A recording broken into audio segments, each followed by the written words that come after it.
Have you ever wondered why every living thing must die? Why stars die? Why civilizations disappear? Why every person you love will someday be gone? And perhaps the most uncomfortable question of all, what if death is not a mistake? What if death is not a flaw in the universe? What if death is the reason anything meaningful exists at all? Tonight, we are going to explore an idea so strange, so unsettling, and yet so deeply supported by both science and philosophy that it may completely change the way you think about life. Because by the end of this journey, you may discover something extraordinary. Without death, there would be no stars, no planets, no flowers, no evolution, no consciousness, no human beings, not you, not me, not this moment. We will travel from the birth and death of stars to the hidden process inside your own body that kills billions of cells every day to keep you alive. We will explore why extinction created humanity, why your brain's awareness of death may be the source of art, religion, philosophy, and meaning itself, why some of history's greatest thinkers warned that immortality might be humanity's greatest nightmare, and why modern physics suggests that even the universe itself may someday face an ending. Along the way, we will uncover a profound secret hidden inside existence, a secret that ancient philosophers sensed, that modern science is beginning to reveal, and that most people spend their entire lives without ever fully considering. The possibility that death is not the opposite of life. It is one of the forces that makes life possible. So before you dismiss this idea, before you decide it sounds impossible, stay with me. Because the final conclusion of this journey is not what most people expect. It is not a story about despair. It is not a story about loss. It is not even a story about death. It is a story about why being alive right now is far more miraculous than we usually realize. And if this channel is new to you, please consider liking this episode and subscribing. We are building a community for curious minds who love science, philosophy, and the deepest questions about existence. Your support genuinely helps this young channel continue creating long-form explorations like this one, and I sincerely appreciate every viewer who chooses to join us on these journeys. Now, turn down the lights, get comfortable, and imagine, just for a moment, a universe where nothing ever dies, because that seemingly perfect universe may be the most terrifying universe imaginable. Part 1: The Greatest Enemy of Humanity. What is the one thing every human being has spent their entire life trying to escape? Not hunger, not war, not disease, not failure, not even suffering. There is something deeper, something older, something that has followed every king, every philosopher, every scientist, every child, every civilization, and every dream ever born beneath the stars. Disappearance. The possibility that one day everything we call me will simply be gone. And tonight, we are going to explore a possibility so strange, so unsettling, and yet so beautiful that it may completely transform the way you see your own existence. What if death is not the enemy? What if the thing we fear most is actually the reason we are here at all? What if the greatest gift ever given by the universe is the very thing we spend our lives trying to avoid? And by the end of this journey, you may never look at life, time, aging, or even your own mortality in quite the same way again. Before we begin, if you enjoy deep explorations where science meets philosophy, please consider liking this video and subscribing to the channel. This channel is still in its early stages, and every like, every subscription, and every moment you spend here genuinely helps us continue creating these long-form explorations. Thank you for being here. Now, let us begin with the oldest fear humanity has ever known. Long before there were cities, long before there were religions, long before there were books, telescopes, computers, or laboratories, there was death. Imagine the first humans looking up at the night sky. They watched the seasons change, they watched animals being born, they watched animals die, they watched their parents grow old, they watched members of their tribe disappear forever. And perhaps for the first time in the history of life on Earth, a creature became aware of something terrifying. One day, it would happen to them too. Most animals appear to fear immediate danger. They run from predators, they avoid pain, they fight for survival, but human beings develop something unusual. We gained the ability to imagine the future. And with that gift came a curse. We became aware of our own mortality. The moment humanity learned to think about tomorrow, it also learned to fear the day when there would be no tomorrow. This fear became one of the most powerful forces in human history. Entire civilizations were built around it. Ancient Egypt may be one of the clearest examples. The pyramids were not merely monuments, they were gigantic declarations of defiance against death.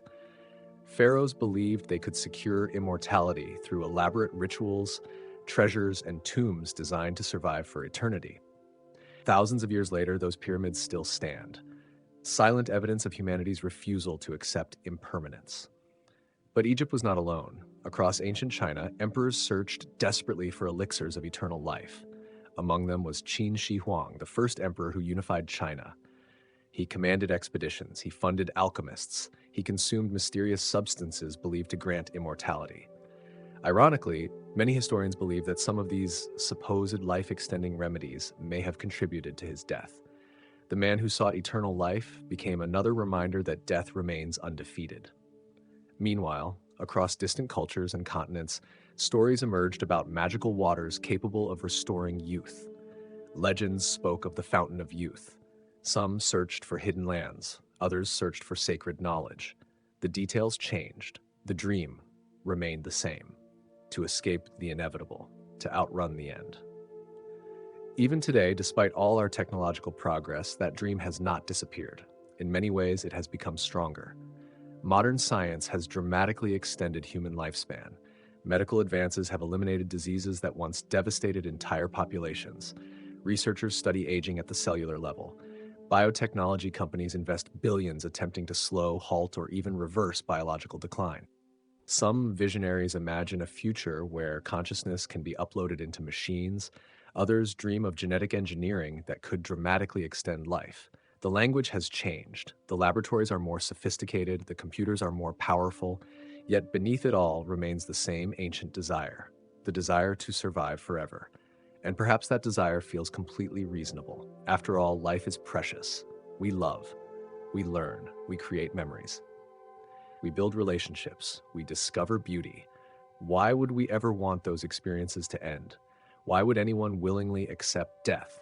At first glance, the answer seems obvious. We wouldn't. No one wants to lose everything they love. No one wants to disappear. No one wants to leave unfinished dreams behind. But what if we have been asking the wrong question? Instead of asking why death exists, perhaps we should ask something far more dangerous. What would happen if death did not exist? This question sounds simple, but it has consequences that reach into every corner of reality.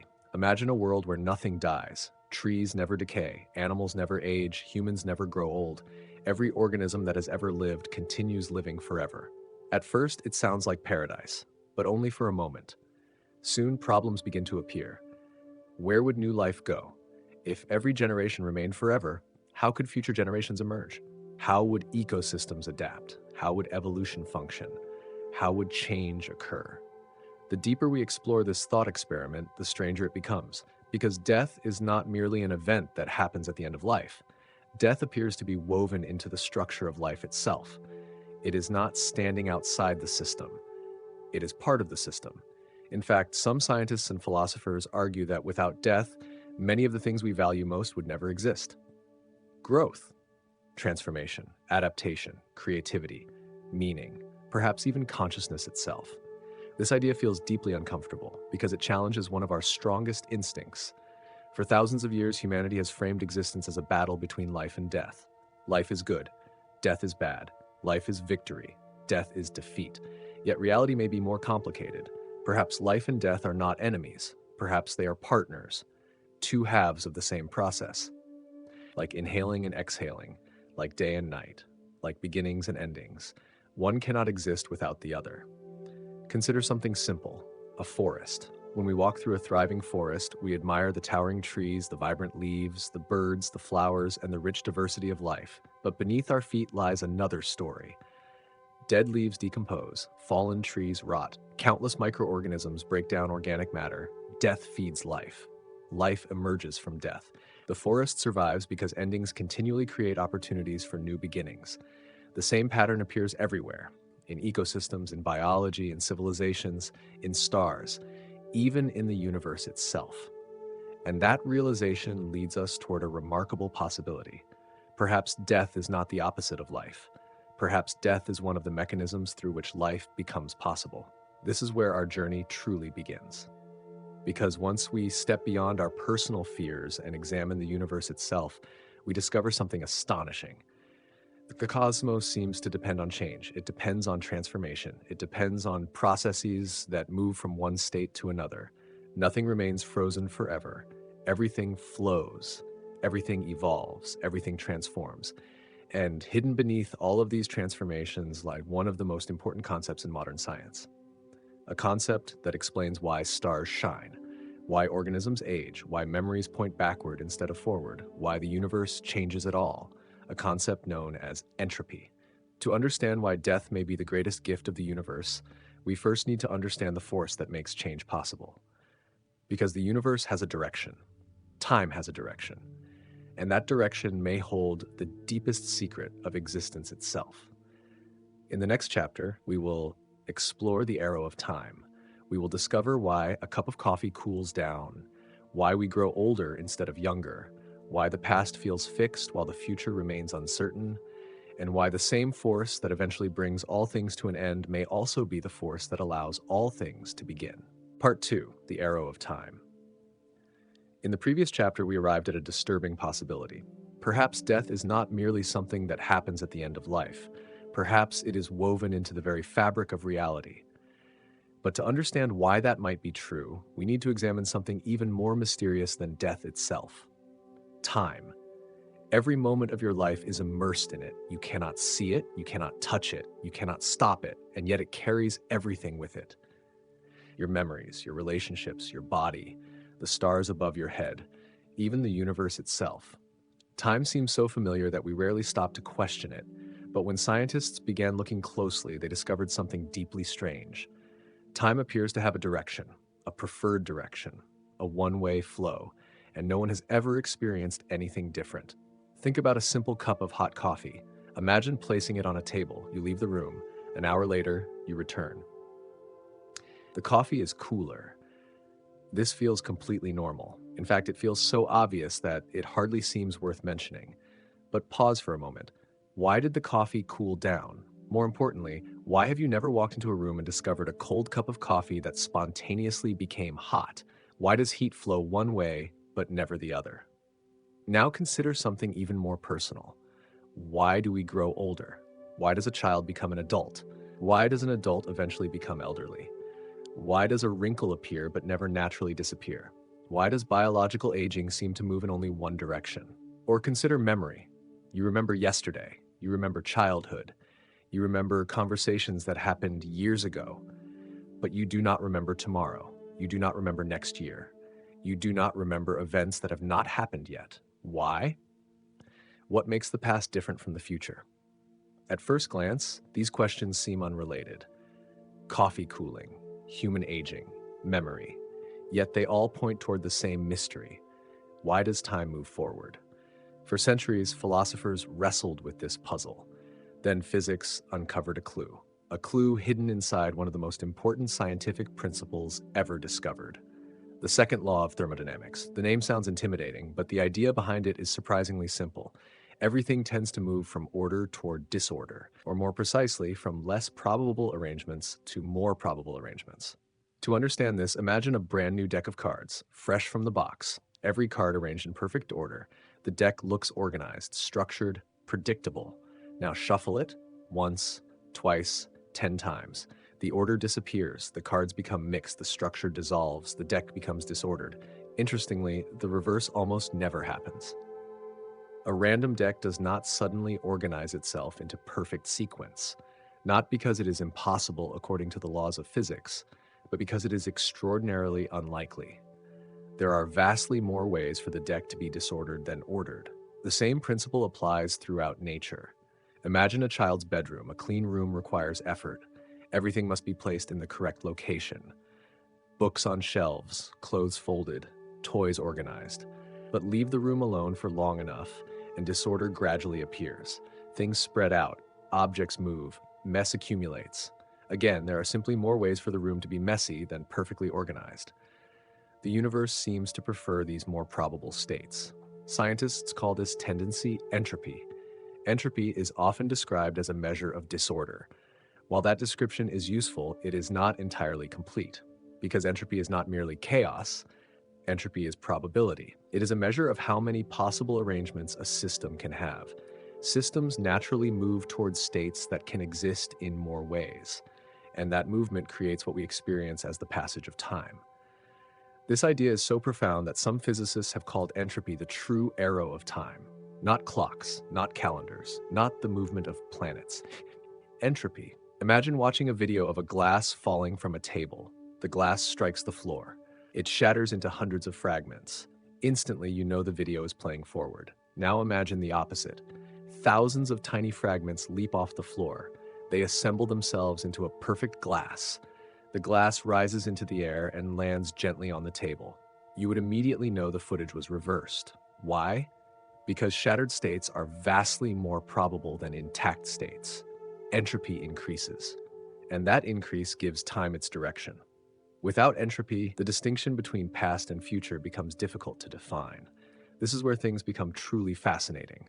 Because entropy is not merely responsible for broken glasses and cooling coffee, it influences nearly everything in existence, including you. At this very moment, trillions of chemical reactions are occurring inside your body. Cells repair damage, proteins fold and unfold, DNA is copied, energy is transferred. Life itself depends upon constant transformation. Yet over time, imperfections accumulate, molecular damage increases, repair systems become less efficient. Aging emerges, not because life is failing, but because life exists within a universe governed by entropy. The same force that allows growth also makes decline inevitable. The same process that allows complexity to emerge eventually contributes to its dissolution. And yet there is an important misunderstanding we need to address. Many people hear the word entropy and imagine destruction, decay, collapse, death. But entropy is not the villain it is often portrayed to be. Entropy is not destruction. Entropy is transformation. This distinction changes everything. Consider a burning log in a fireplace. The wood disappears, at least it appears to. The solid structure breaks apart. Flames dance, smoke rises, ash remains. From one perspective, something has been destroyed, but from another perspective, nothing has been destroyed at all. The atoms remain, the energy remains. Matter and energy simply change form. The wood becomes heat, light, gas, ash. Transformation replaces permanence. This is the deeper meaning of entropy. The universe is not a machine designed to preserve static structures forever. It is a process, a flow, a continual unfolding of transformations. Stars transform hydrogen into helium. Plants transform sunlight into chemical energy. Animals transform food into movement. Civilizations transform landscapes. Life transforms the planet, and eventually all of those forms transform again. Nothing stays fixed. Everything participates in an endless exchange. The ancient Greek philosopher Heraclitus once said that no person ever steps into the same river twice, because both the river and the person have changed.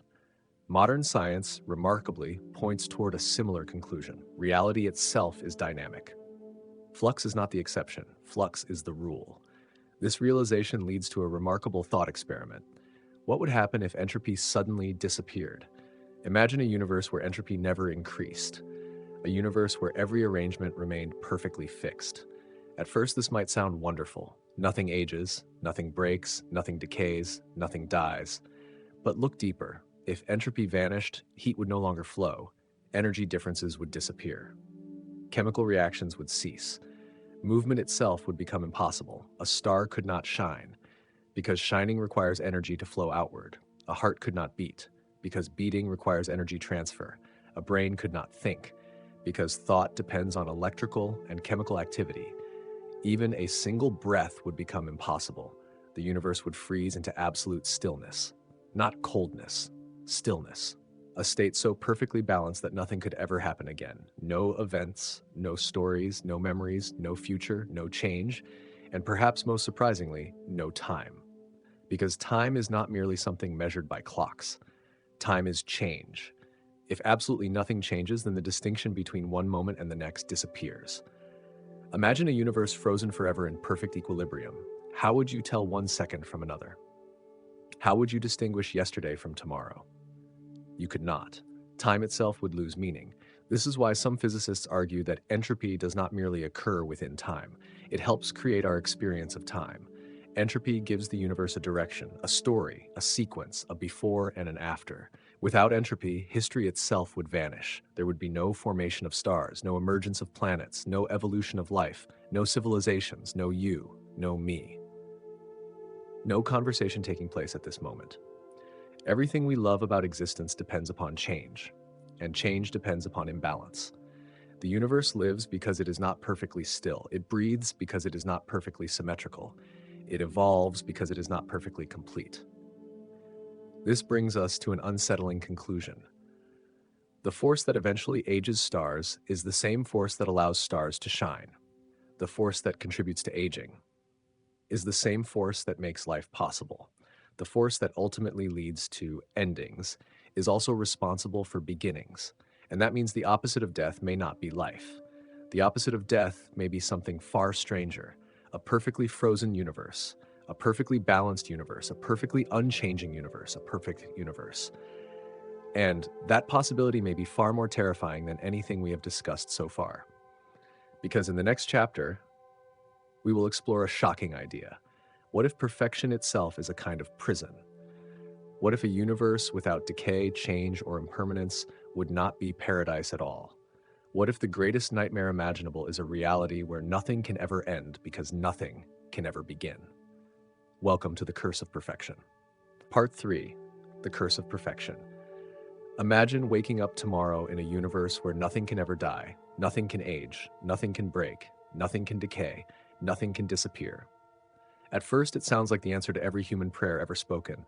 No funerals, no disease, no wrinkles, no loss, no grief, no endings. The dream of immortality would finally be real. For thousands of years, humanity has imagined such a world. Ancient kings searched for it. Philosophers debated it. Religions promised versions of it. Scientists still pursue it in laboratories today. A world without death seems so obviously desirable that few people ever stop to ask a more important question. What would such a world actually be like? Not after one day, not after 1 year, not even after 1 century, but after thousands of years, millions of years, billions of years. What happens when nothing ever ends? The answer is stranger than most people imagine. Because a universe without death may also be a universe without life. To understand why, let us begin with something simple. Imagine a garden. In our world, flowers bloom. Then they wilt, leaves emerge, then they fall, seeds grow, then plants die. The process appears tragic when viewed through a human lens. Yet this cycle creates renewal. Dead leaves enrich the soil, old plants make room for new ones. Life continually reinvents itself. Now, imagine a garden where nothing ever dies. Every flower that blooms remains forever. Every blade of grass survives forever. Every tree persists forever.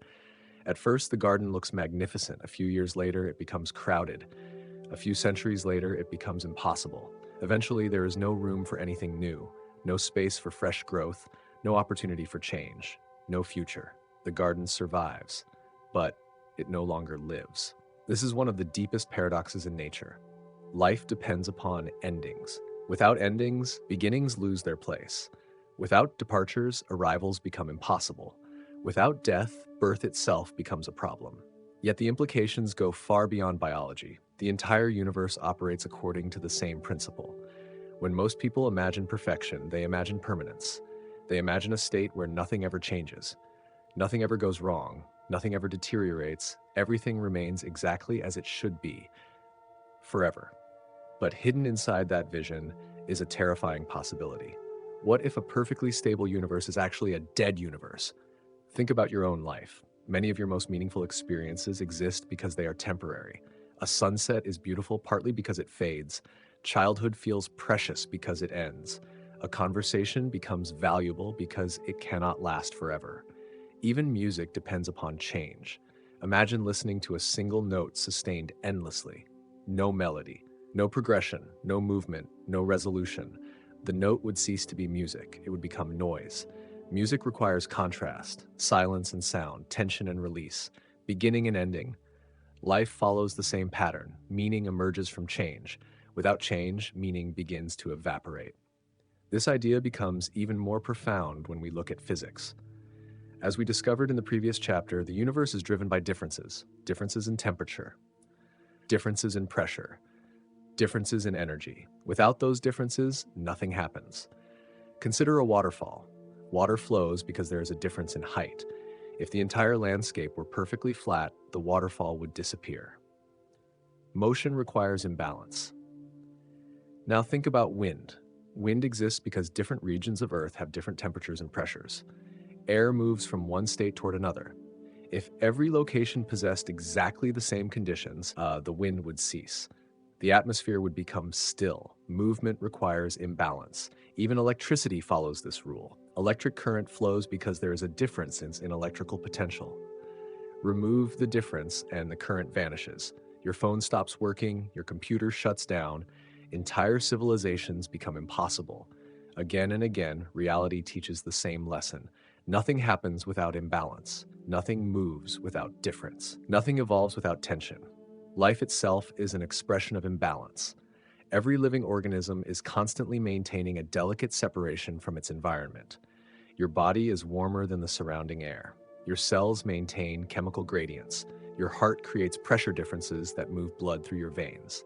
Every breath you take depends on differences in gas concentration. Life is not equilibrium. Life is organized imbalance. And that is exactly why perfect stability becomes dangerous. A perfectly balanced universe sounds peaceful, but peace taken to its absolute limit becomes paralysis. Imagine a world where every temperature is identical, every pressure is identical, every energy level is identical. Nothing would flow, nothing would react, nothing would change, nothing would happen, ever. In such a universe, time itself would become meaningless. There would be no events to separate one moment from another. No history, no future, no stories, no memories, no growth. Perfection would become indistinguishable from stagnation.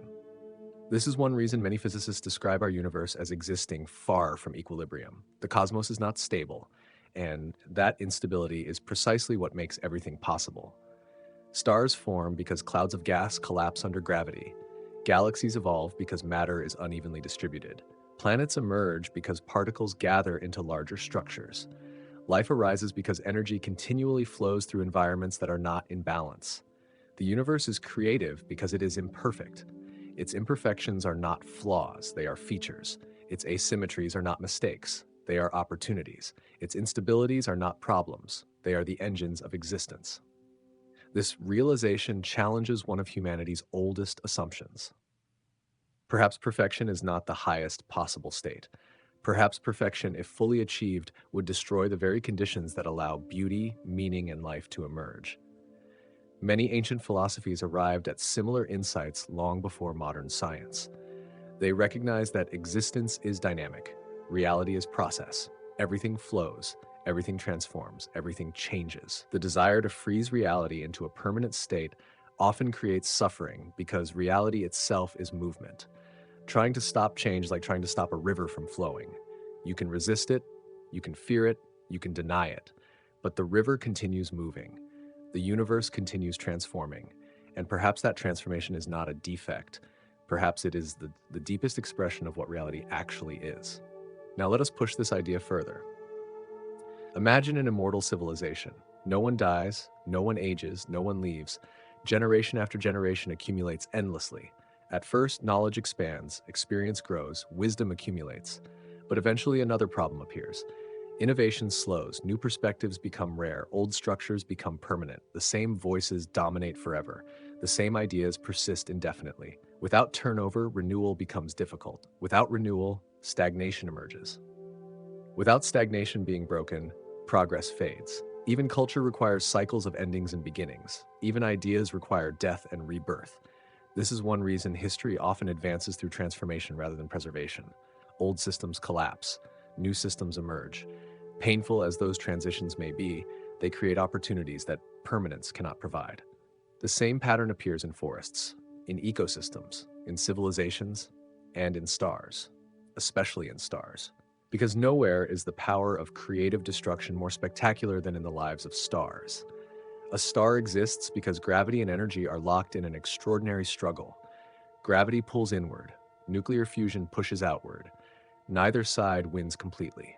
The balance creates a star, the light of the sun, the warmth that sustains Earth, the energy that feeds nearly every living thing on this planet. All of it depends on imbalance. The moment perfect equilibrium arrives, the story ends. A star survives because opposing forces remain in tension. In many ways, the entire universe operates according to the same principle. Existence is not born from perfect harmony. It is born from dynamic balance, a balance that never fully settles, a balance that keeps changing, a balance that allows new possibilities to emerge. And nowhere is this truth more breathtaking than in the death of stars themselves. Because the elements inside your bones, the oxygen in your lungs, the calcium in your teeth, the iron flowing through your blood, all originated in cosmic events so violent that they seem almost impossible to imagine. The universe did not create us through permanence. It created us through transformation, through instability, through collapse, through endings. And in the next chapter, we will discover something extraordinary. The stars themselves must die.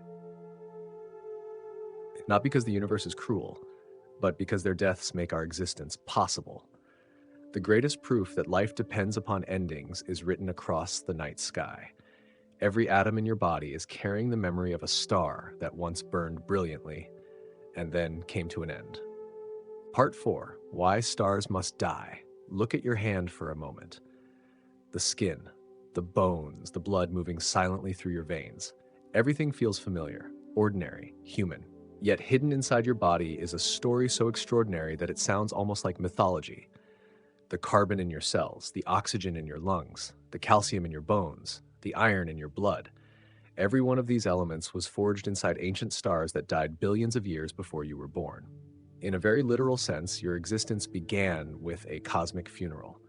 And to understand why death may be the greatest gift of the universe, we must first understand why stars themselves cannot live forever. Because the story of every human being begins long before Earth existed, long before the sun was born, long before life emerged. It begins inside enormous clouds drifting through the darkness of space. At first glance, these clouds appear empty, silent, motionless. But they are anything but empty. They contain vast quantities of hydrogen and helium left behind by the birth of the universe. Over millions of years, gravity begins its invisible work. Tiny regions become slightly denser than their surroundings. Gravity pulls more matter inward.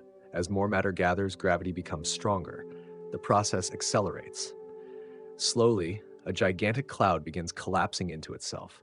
Imagine an enormous cosmic whirlpool forming in darkness. Matter spirals inward. Pressure increases. Temperature rises. The center becomes hotter and denser. For millions of years, gravity continues squeezing the growing object tighter and tighter. Then something remarkable happens. The temperature at the core becomes so extreme that hydrogen atoms begin fusing together. Nuclear fusion is born. A star ignites. A new sun appears in the darkness. For the first time, light erupts into space. The universe gains another beacon, another source of warmth, another factory of creation. Yet hidden inside that birth is a conflict that will define the star's entire life. On one side stands gravity. Gravity wants to crush everything inward. It is relentless, patient, unstoppable. On the other side stands nuclear fusion. Fusion generates enormous energy. That energy pushes outward. The star exists because neither side wins completely. Gravity pulls inward, fusion pushes outward. The star is suspended between collapse and explosion, between destruction and survival, between opposing forces. In many ways, a star is not an object. It is a struggle, a continuous battle lasting millions or even billions of years. And as long as that battle remains balanced, the star survives. Our sun has been fighting this battle for billions of years. Every second, it converts vast amounts of hydrogen into helium. Every second, unimaginable quantities of energy stream outward into space. That energy warms Earth, drives weather systems, powers ecosystems, feeds plants, supports animals, makes human civilization possible. Every sunrise is evidence of this ongoing cosmic struggle. Yet even stars possess something humanity fears: a limited lifespan. Because every star is born with a finite amount of fuel. No matter how large, no matter how powerful, no matter how brilliant, eventually the hydrogen begins running low.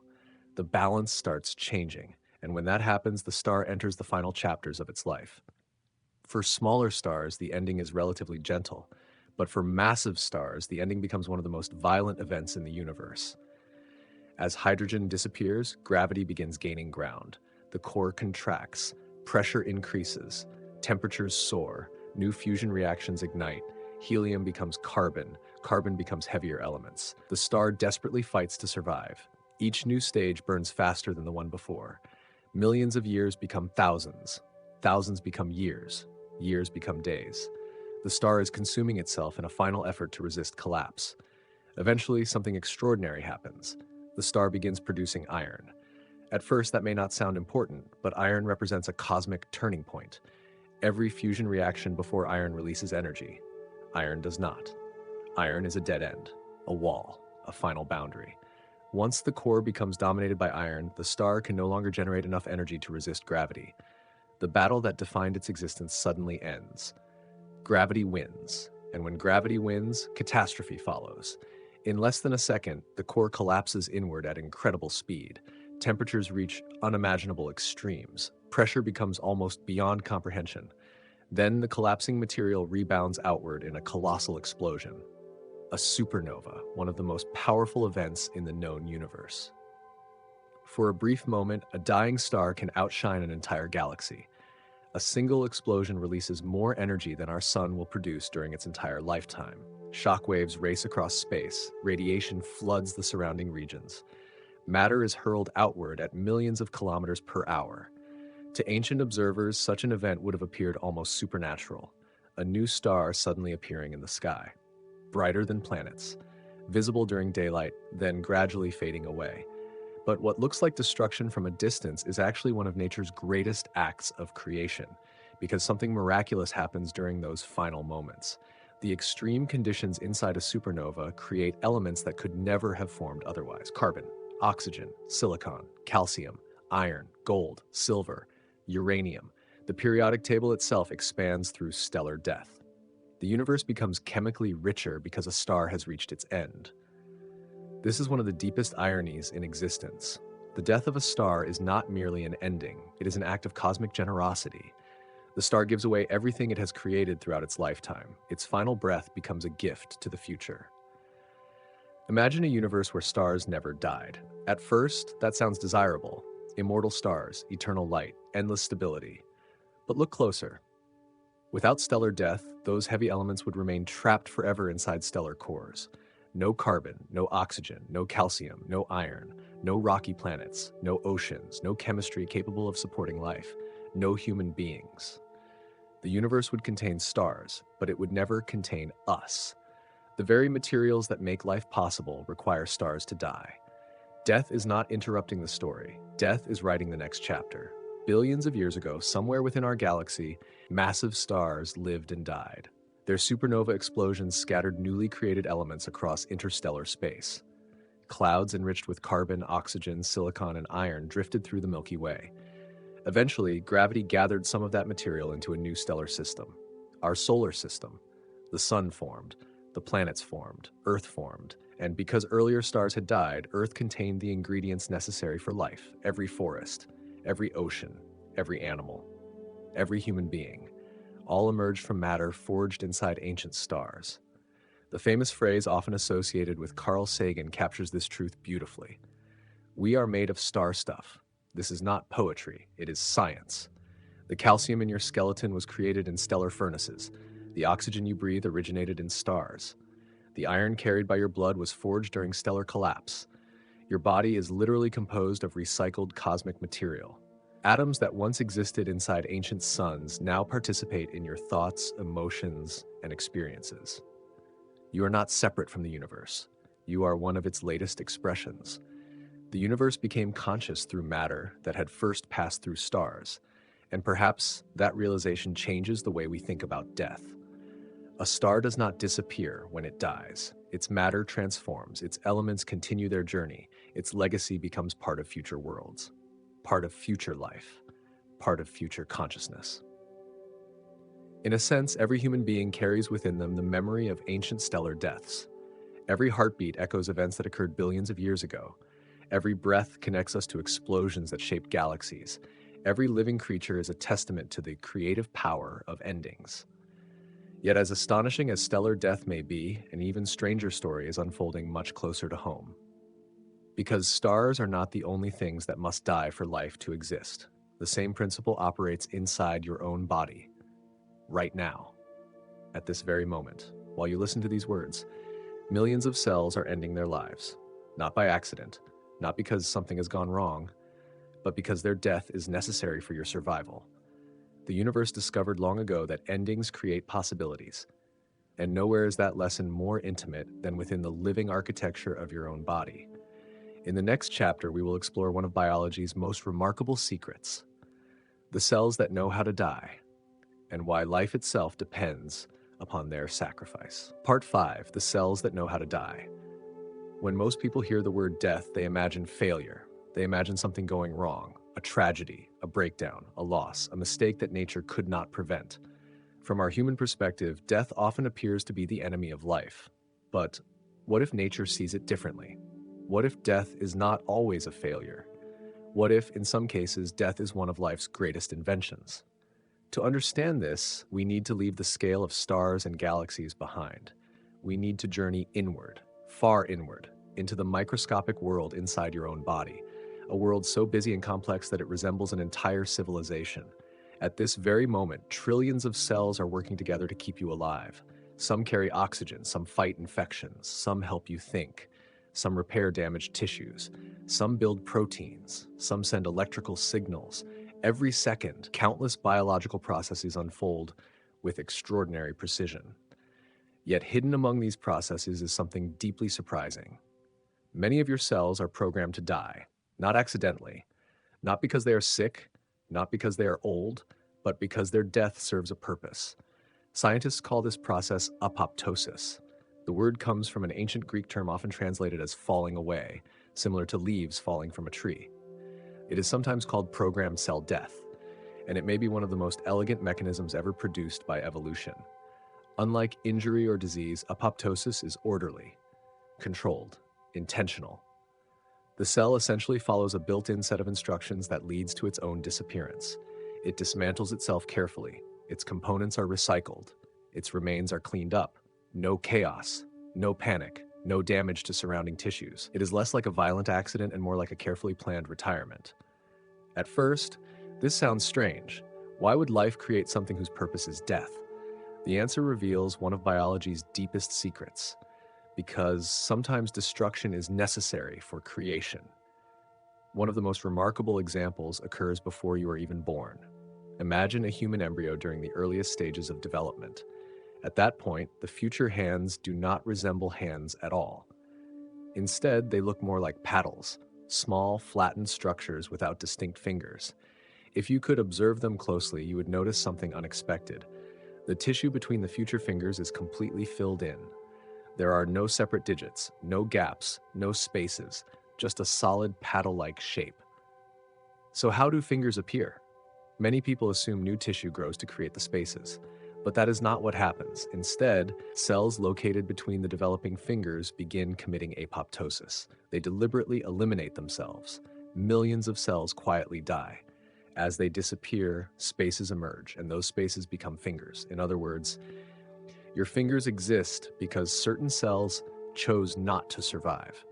Without that cellular sacrifice, your hands would never have developed their familiar shape. The same principle appears throughout embryonic development. Structures are sculpted not only through growth, but also through removal. Nature creates by subtracting, it builds by letting go. Life emerges through carefully controlled endings. This pattern continues long after birth. Consider the human brain.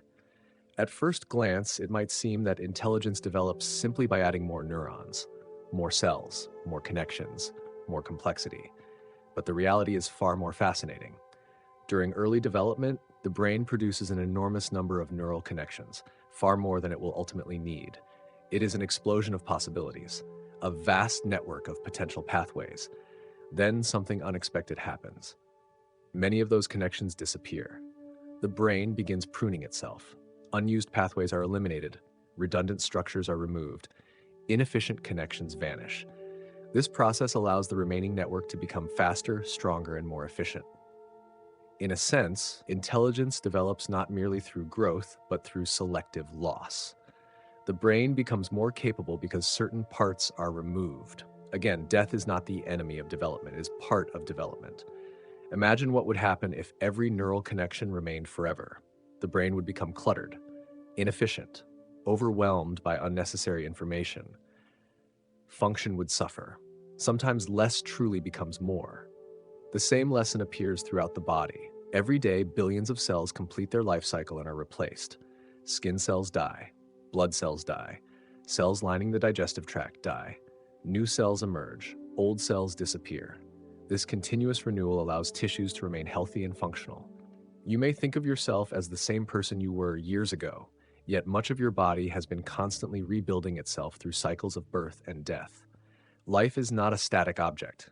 It is a process, a flow, a continuous exchange, and nowhere is this more obvious than within the immune system. Your immune system exists to protect you from threats, viruses, bacteria, cancerous cells, foreign invaders. To accomplish this task, it must sometimes destroy. White blood cells identify dangerous targets. Specialized immune cells attack them. Infected cells may be instructed to self-destruct before a virus can spread further. Potentially harmful cells are eliminated before they become a larger problem. Your survival depends upon countless microscopic acts of destruction. Without those acts, disease would gain the upper hand. The immune system teaches us a difficult lesson. Compassion without boundaries can become dangerous. Preservation without selection can become harmful. Life survives not because everything is protected. Life survives because certain things are removed. This idea may feel uncomfortable. Human beings naturally associate death with loss, yet biology repeatedly demonstrates that strategic loss creates health. Controlled endings make renewal possible. The deeper scientists explore living systems, the more they discover that life depends upon balance. Too much destruction creates suffering, but too little destruction creates suffering as well. And this brings us to one of the most dramatic examples in all of medicine: cancer. Cancer is often described as uncontrolled growth, and that description is accurate. But there is another way to understand it. Cancer is what happens when certain cells stop listening to the signals that tell them when to die. Normally, cells monitor themselves constantly. If severe damage occurs, apoptosis may be activated. The cell recognizes that something is wrong and removes itself for the benefit of the larger organism. It sacrifices itself for the whole. Cancer cells break this agreement. They ignore the instructions. They continue dividing, continue multiplying, continue consuming resources, even when their behavior threatens the entire body. In a profound sense, cancer is not simply excessive growth. It is growth without endings, growth without limits, growth without death. And that is precisely why it becomes dangerous. Imagine a city where no buildings are ever demolished, no outdated structures are removed, no space is created for new construction. The city eventually becomes dysfunctional. Now imagine those buildings actively consuming resources while contributing less and less to the larger system. Collapse becomes inevitable. Cancer follows a similar logic. The inability to die becomes destructive. What appears at first to be a victory over death becomes a threat to life itself. This reveals one of the deepest paradoxes in biology. Death is not always the opposite of life. Sometimes death protects life. Sometimes death enables life. Sometimes death is required for life to continue. The universe seems to understand something that humans often struggle to accept. Endings are not always failures. They are often transitions, transformations, necessary stages within larger cycles. The stars taught us this lesson on a cosmic scale. Now, biology teaches the same lesson inside every living body. Cells die so that tissues can function. Old structures disappear so new ones can emerge. Life advances because certain things come to an end. And when we step back and look at the broader history of Earth, we discover that this principle extends far beyond individual organisms. Entire species have disappeared. Entire ecosystems have vanished. Entire worlds have changed. At first, these events seem tragic, and often they were. But again and again, endings open pathways for new beginnings. The same force that shapes cells also shapes evolution. The same logic that guides apoptosis appears throughout the history of life itself. Because what happens inside your body is not an exception. It is a reflection of a much larger pattern, a pattern written into the story of Earth for hundreds of millions of years. In the next chapter, we will explore one of the most surprising truths in evolutionary history. Why extinction may have been one of the greatest creative forces life has ever known, and why, without countless deaths across the ages, human beings might never have existed at all. Part 6. Why evolution needs graveyards.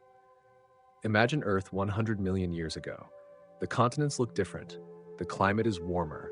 Towering forests stretch across vast landscapes, and nearly everywhere, dinosaurs dominate the world. Some are the size of buses. Others are fierce predators with jaws powerful enough to crush bone. For more than 160 million years, dinosaurs ruled the planet. To put that into perspective, modern humans have existed for only a tiny fraction of that time. If Earth were a single calendar year, dinosaurs would occupy months. Human civilization would appear in the final seconds before midnight. For most of the planet's history, the age of dinosaurs seemed permanent, unshakable, inevitable, and yet they disappeared. Today, when we think about extinction, we often think about tragedy, loss, failure, a chapter closing forever. And in many ways, extinction is tragic. Entire lineages vanish. Unique forms of life are erased. Evolutionary experiments that took millions of years to develop come to an end. But there's another side to the story, a side that reveals one of nature's most profound secrets. Without extinction, evolution itself might become impossible. To understand why, let us begin with a strange thought experiment. Imagine that dinosaurs never died. Not individual dinosaurs, entire species. Imagine that every dinosaur lineage became biologically immortal. No aging, no death, no disappearance. Every dinosaur that ever lived remains alive forever. At first, this sounds impressive, perhaps even desirable, but what happens after a few thousand years? The answer is simple. Space begins running out, food becomes scarce, resources become limited, competition intensifies, every ecological niche becomes occupied, every available opportunity becomes filled. New species struggle to emerge because older species never leave. Evolution slows, adaptation stagnates, innovation becomes difficult, nature becomes crowded by its own success. Now imagine this process continuing for millions of years. The world becomes increasingly dominated by ancient forms. Every ecosystem becomes locked in place. The future loses room to grow. The same principle applies not only to individual organisms, but to entire species. Sometimes something must disappear so that something else can emerge. This is one of the hardest lessons nature teaches. Creation and destruction are not opposites, they are partners. And nowhere is this partnership more visible than in the history of evolution. For a long time during the age of dinosaurs, small mammals already existed. Tiny creatures, mostly nocturnal, often living in the shadows. While giant reptiles ruled the daylight hours, mammals occupied limited ecological roles. They survived, but they did not dominate. They remained small because the world was already full. The major opportunities were taken. The ecological real estate was occupied. The evolutionary stage belonged to someone else. Then everything changed. Approximately 66 million years ago, an asteroid struck Earth. The impact released energy on a scale almost impossible to comprehend. Shockwaves traveled across continents. Wildfires spread. Dust and debris filled the atmosphere. Sunlight diminished. Ecosystems collapsed. Countless species vanished. Among the victims were most of the non-avian dinosaurs. For life living through that event, it was a catastrophe, a disaster beyond imagination, an ending. Yet from the perspective of deep time, it was also a beginning, because suddenly ecological niches became available, resources became accessible, new opportunities emerged. The world that had belonged to dinosaurs no longer existed, and mammals were ready. Freed from old constraints, they diversified rapidly. Some evolved into predators, some became herbivores, some adapted to oceans. Others took to the skies. Evolution accelerated. New possibilities appeared. And eventually, among those countless evolutionary branches, one lineage produced primates, then apes, then humans. This means something astonishing.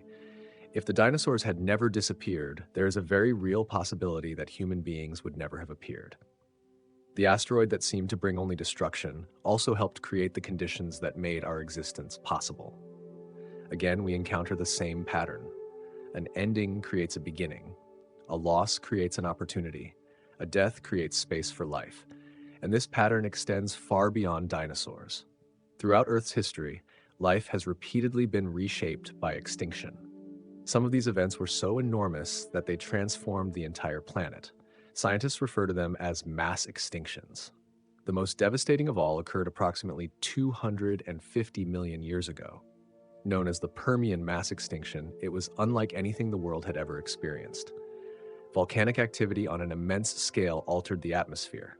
Climate systems changed dramatically. Oceans became unstable. Ecosystems collapsed. An estimated majority of marine species disappeared. Many land species vanished as well. Life came closer to complete annihilation than at almost any other point in Earth's history. If you had witnessed that event, you would likely have concluded that the story of life was ending. Yet life persisted. And because so much of the old world had disappeared, new evolutionary pathways emerged. Entirely new ecosystems developed. New species evolved. New possibilities appeared. The world was transformed, not despite extinction, partly because of it. This does not mean extinction is good. Nature is not making moral judgments. Evolution does not celebrate suffering. What it demonstrates is something different. Life possesses an extraordinary ability to rebuild, to adapt, to explore new possibilities after old possibilities vanish. In a strange way, evolution resembles a forest recovering after a fire. The fire destroys. There is no denying that. But it also clears space. Sunlight reaches the ground, seeds germinate, new growth emerges. The future becomes different because the past was interrupted. The same principle operates at every scale of life. Cells die so organisms can survive, organisms die so ecosystems can function. Species disappear so evolution can continue exploring new directions. Nature is constantly experimenting, constantly changing, constantly creating, and creation often requires room. Imagine a library where no book can ever be removed. At first, the collection grows richer, but eventually there's no space for anything new. Shelves become overcrowded, organization collapses, expansion becomes impossible. The library survives, but its future becomes constrained by its past. Life faces a similar challenge. Without endings, novelty struggles to emerge. Without disappearance, transformation slows. Without death, evolution loses one of its most important tools. This realization can feel unsettling because it challenges our instincts. We naturally view survival as the highest goal, and for individuals, survival is essential. Yet evolution does not operate primarily at the level of individuals. It operates across populations, across species, across immense stretches of time. From that perspective, change matters more than permanence. Adaptation matters more than stability. Possibility matters more than preservation. The history of life is not the history of things remaining the same. It is the history of things becoming different. Every major evolutionary breakthrough emerged because previous conditions changed. Fish gave rise to land animals because environments changed. Reptiles diversified because ecosystems changed. Mammals flourished because ecosystems changed. Human beings appeared because ecosystems changed. Again and again, the future arrived only because the past did not remain frozen. Perhaps this is why nature seems less concerned with immortality than humans are. Nature values continuity, not permanence. The river continues flowing even though individual drops of water come and go. The forest survives even though individual trees fall. Life continues even though individual organisms die. Evolution is not trying to preserve every form forever. It is exploring possibilities, generating diversity, creating novelty, searching endlessly through the landscape of existence. And the fuel for that exploration is change. Sometimes gradual, sometimes dramatic, sometimes beautiful, sometimes devastating, but always transformative. Yet among all the consequences of death, perhaps the strangest is not biological at all. Perhaps the strangest consequence exists inside our minds, because human beings are unique. We are not merely organisms shaped by evolution. We are organisms aware of evolution, aware of time, aware of endings, aware that we ourselves will someday die. And that awareness changes everything. It influences our choices, our dreams, our fears, our cultures, our religions, our philosophies, our search for meaning. In a remarkable way, death did not merely shape our bodies through evolution, it helped shape our consciousness. And in the next chapter, we will explore one of the most extraordinary facts about the human condition. The fact that we are perhaps the only creatures on Earth that know with certainty that our time is limited. And that knowledge may be responsible for everything from art and literature to science and civilization itself. Because the story of death does not end with biology. It reaches all the way into the human mind, into the mystery of awareness itself, into the strange creature that can look at the stars and wonder how much time remains. Part 7, The Brain That Knows It Will Die. Somewhere on Earth tonight, a deer is running through a forest. It hears a sound. Its muscles tense, its heart races. For a moment, it experiences fear, a very real fear. A predator may be nearby. Danger may be approaching. The deer reacts instantly. Its entire body becomes focused on survival. But when the danger passes, something remarkable happens. The fear disappears. The deer returns to eating, to resting, to living. What the deer does not do is sit beneath a tree and wonder whether it will still be alive 50 years from now. It does not stare at the stars and ask what happens after death. It does not write poetry about mortality. It does not build temples. It does not create religions. It does not spend sleepless nights contemplating the meaning of existence. As far as we know, there's only one creature on Earth that does these things: us. Human beings are unique not because we are stronger than other animals, not because we are faster, not because we possess sharper senses. Our greatest difference may be something far stranger. We know that we are going to die. Not someday in the abstract, not as a distant possibility, but as an unavoidable certainty. Every human being who has ever lived has carried this knowledge: the king and the farmer, the scientist and the poet, the child and the elder. Regardless of culture, language, religion, or era, every human life unfolds beneath the same shadow. One day, it will end, and that realization may be one of the most powerful forces in human history. In fact, it is possible that much of what we call civilization emerged because of it. Think about it. What inspires people to leave something behind? Why write a book? Why create a painting? Why build a monument? Why tell a story? Why record knowledge for future generations? Part of the answer may be surprisingly simple: because we know our time is limited. A creature that lives forever has no urgency, no deadline, no reason to preserve memories, no reason to rush, no reason to ask whether today matters. But human beings live under a different condition. We know the clock is running, and because of that, every moment acquires significance. This is why mortality appears again and again throughout literature. Some of humanity's greatest stories are not really about heroes or wars or adventures. They are about time, about loss, about impermanence, about the fragile nature of existence. Whether in ancient myths, Shakespearean tragedies, modern novels, or contemporary films, the same question keeps returning: what does it mean to live knowing that life will end? The question never disappears because it belongs to every generation. Every person eventually encounters it, and literature is only the beginning. Religion may also owe much of its existence to humanity's awareness of death. Throughout history, nearly every civilization has developed stories about what comes afterward. Ancient Egyptians imagined elaborate journeys into the afterlife. Ancient Greeks described realms beyond death. Many religions offered visions of paradise, reincarnation, spiritual continuation, or cosmic reunion. People often debate whether these beliefs are true, but regardless of one's personal view, their existence reveals something important. Human beings desperately seek meaning in the face of mortality. We want to understand where we came from, why we are here, and what happens when our story ends. Without death, many of those questions might never arise. Without mortality, religion itself might look completely different. The same pattern appears in philosophy.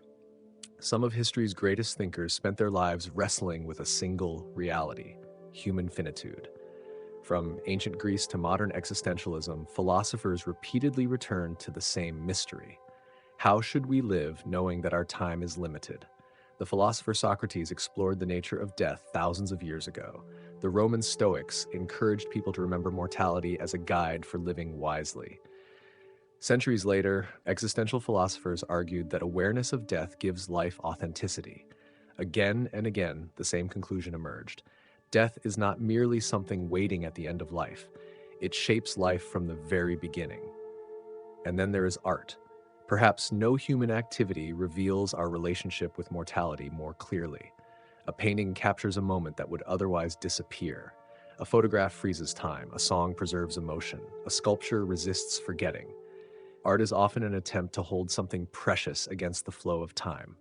Not forever, but a little longer. Artists may not always speak directly about death, yet mortality often lingers beneath the surface, a silent presence, a reminder that beauty is fleeting, that moments vanish, that life changes, and perhaps that is precisely why beauty affects us so deeply, because we know it cannot stay. Now, consider a question that sounds simple, but becomes increasingly strange the longer you think about it. What would you do today if you knew you would live forever? Not for 1,000 years, not for 1,000,000 years, forever. At first, the answer seems obvious. You would travel, learn languages, master skills, read every book, explore every corner of the world, and perhaps you would. For a while. But then what? Imagine waking up tomorrow knowing you have infinite time. Anything you postpone can be done later. Any dream can wait. Any conversation can wait. Any project can wait. Any decision can wait. Why act today when eternity is available? Suddenly, urgency begins to disappear. The pressure that motivates action starts to fade. The value of a single day diminishes. Today becomes interchangeable with tomorrow. Tomorrow becomes interchangeable with next year. Next year becomes interchangeable with the next century. The longer we examine immortality, the stranger it becomes, because many of the things that give life intensity arise from limitation. A final performance matters because it is final. A farewell matters because it may never happen again. A childhood memory matters because childhood cannot be repeated. The scarcity of time creates significance. This is a principle economists understand well. Scarcity creates value. Gold is valuable partly because it is limited. Rare works of art become treasured because they are unique. Experiences become meaningful because they cannot be endlessly reproduced. Time may be the rarest resource of all. Every human being receives a finite amount. No one knows exactly how much. And that uncertainty changes everything. It influences our priorities, our ambitions, our relationships, our choices. In a profound sense, death functions as the ultimate deadline. Every project has one. Every organization has one. Every mission has one. Deadlines create focus. Without them, completion becomes difficult. Life itself operates under the largest deadline imaginable. Not a date written on a calendar, not a number we can see, but a certainty we carry within us. One day, time runs out, and because of that, every choice matters. Every year matters. Every friendship matters. Every opportunity matters. Mortality transforms existence from an infinite expanse into a meaningful journey. The ancient Stoics understood this well. They practiced a discipline known as memento mori. Remember that you will die, not as a source of despair, but as a source of clarity. The purpose was not to become obsessed with death. The purpose was to become awake to life, because when you remember that moments are limited, you stop treating them as unlimited. You become more attentive, more grateful, more present, more aware. Death, paradoxically, can make life feel more alive. This may be one of the strangest truths we have encountered so far. The awareness of death does not merely create fear. It also creates meaning. It inspires creativity. It motivates action. It shapes civilization. It gives urgency to love. It gives value to time. It transforms existence into something precious. And yet, this realization leads us directly into an astonishing paradox. Because if mortality creates meaning, what happens when mortality disappears? What if the oldest dream of humanity finally comes true? What if science eventually conquers aging? What if people can live forever? Would humanity become wiser, happier, more fulfilled, or would something unexpected happen? Would infinite life slowly erode the very meaning it was supposed to preserve? In the next chapter, we will explore one of the most fascinating and unsettling ideas in philosophy, the possibility that immortality is not humanity's greatest dream, but its greatest curse, because the more abundant time becomes, the more difficult it may be to find value within it. Part 8, The Curse of Immortality. For thousands of years, humanity has dreamed the same dream, a dream whispered by kings, sought by emperors, promised by myths, pursued by alchemists, and now, increasingly, explored by scientists, the dream of immortality, the dream of never having to say goodbye, never growing old, never watching loved ones disappear, never facing the final horizon that waits at the end of every human life. It is perhaps the oldest dream our species has ever created, and at first glance it seems completely reasonable. Who would willingly choose death? Who would choose limitation over endless possibility? Who would reject infinite time? Yet some of history's greatest thinkers arrived at a startling conclusion. The problem with immortality may not be that it is impossible.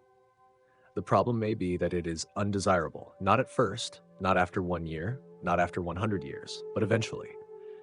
Because hidden inside the dream of immortality is a paradox so profound that it challenges everything we assume about happiness, meaning, and existence itself. To understand this paradox, imagine that tomorrow morning you awaken with absolute certainty that you will never die. No disease can harm you, no accident can kill you. No aging process can weaken you. You will continue living forever. At first, the experience would likely feel exhilarating. The fear that has haunted humanity since the beginning would finally disappear. You could learn every language, visit every country, read every book, master every skill, explore every corner of the world. For a few centuries, life might feel endlessly fascinating, but then what? Suppose 1,000 years pass, then 10,000, then 1 million, then 10 million. What happens to experience when time becomes infinite? This question fascinated philosophers long before modern science emerged. Many of them suspected that immortality contained a hidden trap, a trap not of suffering, but of meaning. The ancient Greeks told the story of Tithonus. According to the myth, he was granted immortality but not eternal youth. As centuries passed, he continued aging endlessly. The story served as a warning. Be careful what you wish for. But later philosophers propose an even more unsettling possibility. What if eternal youth were included? What if the body remained perfect forever? Would immortality finally become paradise? Some believe the answer was still no, because the deeper problem was not aging. The deeper problem was infinity itself. Imagine your favorite meal. Perhaps it is something you genuinely love. Now imagine eating it every day, for a month, for a year, for a century. Eventually, even the most delicious meal loses its magic. Familiarity begins replacing wonder. Repetition gradually erodes excitement. Now apply the same principle to every experience, every destination, every achievement, every pleasure, every adventure. Given enough time, even extraordinary experiences become ordinary. The first time you watch the ocean, it may leave you speechless. The 10,000th time, perhaps less so. The first sunset feels unforgettable. The millionth may barely register. This is not because sunsets become less beautiful. It is because familiarity changes perception. The human mind evolved within conditions of scarcity. Novelty matters because it is rare. Experiences matter because they are limited. Moments matter because they pass. Remove limitation and something strange begins to happen. Value starts to dissolve. Now consider relationships. Imagine meeting someone extraordinary, a person who changes your life, a friendship, a partner, a companion. Part of what makes such relationships precious is the knowledge that time together is limited. Every conversation matters because it cannot last forever. Every embrace matters because one day it will be the last. Every shared memory becomes valuable because it is fragile. But what happens if both of you are immortal? What happens when you have not decades together, but millions of years? Would each conversation still feel important? Would every meeting still feel unique? Or would abundance gradually transform wonder into routine? This is one of the most difficult ideas for us to accept. We often assume that more is always better. More time, more opportunities, more experiences, more abundance. Yet many aspects of human psychology suggest otherwise. Sometimes value emerges precisely because something is limited. A rare diamond is treasured because it is rare. A unique painting is valuable because it cannot be endlessly duplicated. A final performance becomes unforgettable because it happens only once. Scarcity creates significance. Infinity threatens it. The philosopher Bernard Williams explored this problem in one of the most famous discussions of immortality in modern philosophy. He argued that an endless life might eventually become unbearable, not necessarily because of pain, not because of boredom alone, but because identity itself would begin to erode. Over vast stretches of time, interests change, goals change, values change, personalities evolve. The person you are today is not the same person you were 10 years ago. Now imagine 1 million years. Would you still be you, or would you become an endless succession of different individuals sharing the same body? At what point does continuity lose meaning? The question becomes increasingly difficult to answer. And perhaps even more troubling, infinite time removes urgency. Imagine receiving a task that must be completed by tomorrow. You focus, you prioritize, you act. Now imagine receiving the same task with no deadline whatsoever, no tomorrow, no next year, no end.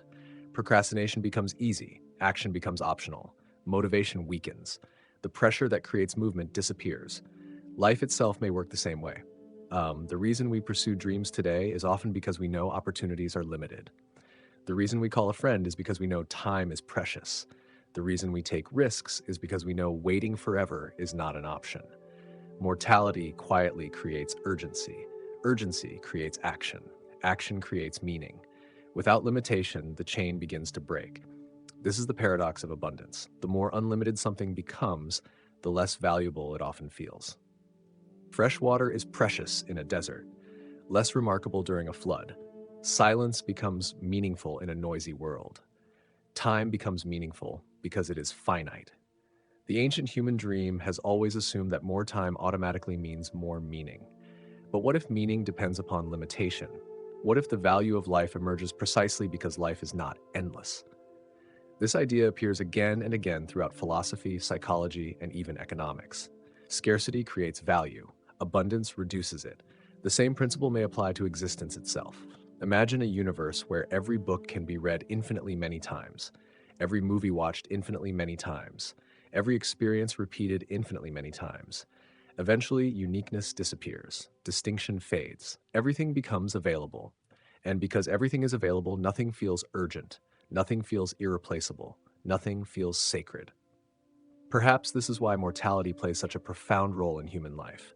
Death creates scarcity, not only scarcity of years, but scarcity of moments, scarcity of opportunities, scarcity of experiences, scarcity of relationships. And scarcity is not always a curse. Sometimes it is the source of value itself. The truth is that we rarely treasure things because they are permanent. We treasure them because they are temporary. A child's laughter, a summer evening, a conversation with someone we love, a season of life that will never return. Their beauty is inseparable from their fragility. Take away the fragility and much of the beauty disappears with it. This realization does not make death easy. It does not erase grief. It does not remove loss, but it does reveal something important. Mortality may not merely take meaning away. It may also create meaning. The very thing humanity has spent millennia trying to defeat may be one of the forces that makes existence precious. And this brings us to a remarkable insight shared by many Eastern philosophies. Perhaps beauty does not exist despite impermanence. Perhaps beauty exists because of impermanence. Perhaps a flower is beautiful because it blooms briefly. Perhaps autumn is beautiful because it passes. Perhaps life itself becomes beautiful because it cannot be held forever. In the next chapter, we will travel into one of the deepest philosophical traditions ever developed, a tradition that sees impermanence not as a tragedy, but as the secret source of beauty. Because the scarcity created by death does something extraordinary. It transforms ordinary moments into treasures, and it is within that fragility that beauty is born. Part 9. The beauty of things that disappear. Imagine standing beneath a cherry blossom tree. The branches are covered with delicate pink flowers. A gentle breeze moves through the air. Petals drift downward like snow. For a brief moment, everything feels perfect, and yet the beauty of that moment comes with a hidden truth. The blossoms are already dying. In a few days, perhaps a week, they will be gone. The branches will become bare. The petals will disappear. The scene before you will never exist in exactly the same way again. And strangely, that is precisely why it feels beautiful. If those blossoms lasted forever, would they affect us as deeply? If every flower remained eternally fresh, would we stop to admire them? If spring never ended, would spring still feel special? These questions lead us toward one of the most profound ideas ever developed in human thought. An idea that emerged thousands of years ago in the philosophical traditions of the East, the idea of impermanence, the recognition that everything changes, everything flows, everything transforms, everything passes away. At first, this idea sounds depressing. Human beings naturally seek stability. We want things to last. We want happiness to remain. We want youth to remain. We want love to remain. We want life itself to remain. The mind constantly reaches for permanence. Yet, reality seems to operate according to a different rule. Nothing stays exactly as it is. Clouds move, seasons change, mountains erode, civilizations rise and fall, stars are born and die. Even atoms participate in endless transformation. The universe appears less like a collection of objects and more like a river, always moving, never standing still. Eastern philosophy did not merely acknowledge this fact, it built entire systems of wisdom around it. In many traditions, suffering emerges not because change exists. Suffering emerges because we resist change. We cling to things that cannot be held forever. We demand permanence from a universe built upon transformation. And when reality refuses to obey our wishes, pain appears. Imagine holding water in your hands. The tighter you squeeze, the faster it escapes. Life often behaves the same way. The more desperately we attempt to freeze a moment, the more aware we become that it is slipping away. But what if there is another way? What if beauty does not require permanence? What if beauty actually depends upon impermanence? Consider a flower. A flower is not beautiful despite the fact that it will wilt. It may be beautiful because it will wilt. Its fragility becomes part of its value. Its temporary nature intensifies our attention. We stop, we look, we appreciate, because we know the moment is passing. A flower that blooms forever becomes background. A flower that blooms briefly becomes precious. The same principle applies to an autumn forest. Imagine golden leaves covering the landscape. The air is cool. The sunlight seems softer. Everything glows with a quiet elegance. Part of what makes autumn so moving is the knowledge that it cannot stay. Winter is approaching. The leaves will fall, the colors will fade, the season is already slipping away, and because of that, every moment feels richer, more vivid, more meaningful. Impermanence sharpens perception. It teaches attention. It transforms ordinary experiences into gifts. Many Eastern philosophers understood this deeply. They observed that everything we love is temporary. Relationships, experiences, possessions, achievements, even our own bodies. Rather than treating this as a cosmic mistake, they treated it as a fundamental feature of existence, a feature that invites gratitude. Because when something is permanent, we often take it for granted.